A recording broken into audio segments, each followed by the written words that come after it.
Hey guys, welcome back to our TSQL series. Today we'll be looking at the Truncate Table Command.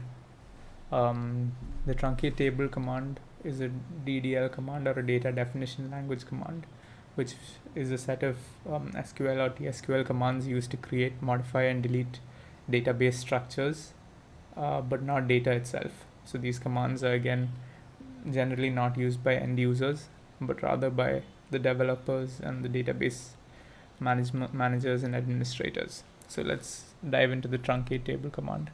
So the truncate table command or statement is used to delete data inside a table, but not the table itself.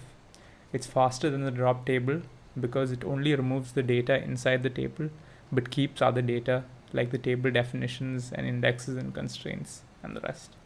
We've got the syntax up here for you, which is just truncate table and the table name. So let's look at it live.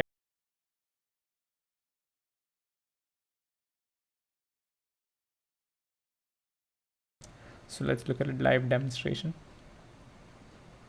So here I've just got a demo table called persons with just some random data, and I'm going to truncate this table. So let's see what happens. We do truncate table persons, which is the table name that we want to truncate, and we run.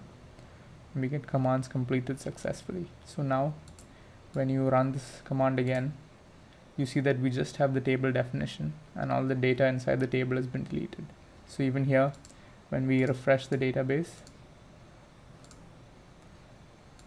the table definition is still visible under the tables folder.